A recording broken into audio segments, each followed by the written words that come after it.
Welcome to the Miami Heat Zone podcast. Hit that subscribe button. We are pushing to 6,000 subscribers, and thank you for all the support. So the Spurs, Thunder, and the LA Lakers have been quietly mentioned in league circles as trade partners for the Miami Heat involving a Jimmy Butler deal. The Denver Nuggets are also considered a dark horse team to acquire the six-time All-Star per Brent Siegel NBA. At the end of the day, people have to look at it like this. People are saying, oh, this is all misinformation. You guys have to listen to what Pat Riley said. If Jimmy Butler is not available, that is his biggest beef. That is his biggest problem. We already know Jimmy Butler's going to miss games. So far this season, he's rolled his ankle twice, and he's been out. He's had some knee issues. Why on earth, if Pat Riley didn't want to pay Jimmy then, why would he be trying to pay Jimmy now? That's all I'm saying. Bernie Lee can sit up there and cap and lie and say that all these rumors are false and fake. I don't think that everybody in ESPN, you're telling me that Shams, you're telling me that Brian Windhorst, and everybody at ESPN, Bleacher Report, they're all making up these lies.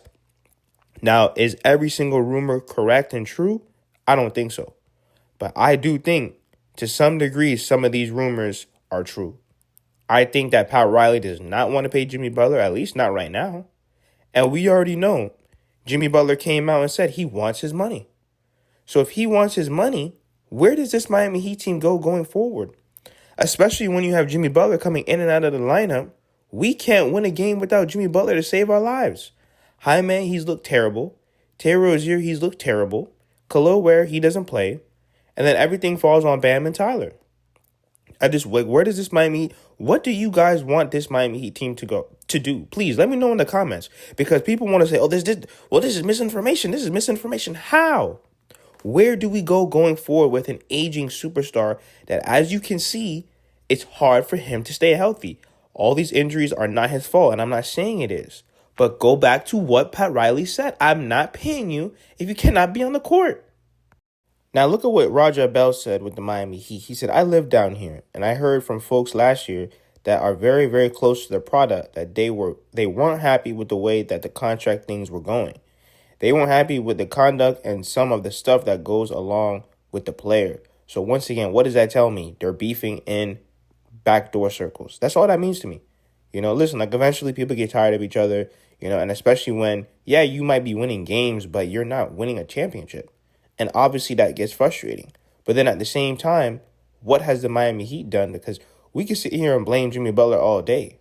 But what have the Miami Heat? I think they've fallen short in giving Jimmy Butler, Bam Adebayo, and Tyler Hero adequate help over these past few seasons. Just look at last night. With Bam Adebayo on the court, the Heat limited the Thunder to 98.6 points per 100 possessions. Then with Bam Adebayo off the court, the Thunder scored 130.8 points per 100 possessions. At the end of the day, it's a disgrace. That means that everything has to fall on Bam Adebayo. And think about it. Bam Adebayo, their best player, already came out and said, I do not want to play the 5. And they don't even want to look at Khalil Ware, and they do not have an adequate enough backup center to even help Bam Adebayo. Yeah, Kevin Love is there, but at the end of the day, we already know Kevin Love is not going to play every game. He's old. There's just no way that's going to happen. And over these past few years, they have not given him an adequate enough backup center. Thomas Bryant, no, he just didn't work out. And when you go down the line, with Cody Zeller and all these other guys who just, Dwayne Dedmon, that's not going to get the job done. I'm sorry. Not when you're trying to compete for a championship. When you look at all these other teams, they have adequate enough backup center. They have adequate enough size to compete in the NBA. And everything on this team, especially defensively, and especially when it comes to rebounding, it cannot all fall on a 6'9" power forward playing center. It just can't. So this Miami Heat team has a lot of questions to answer.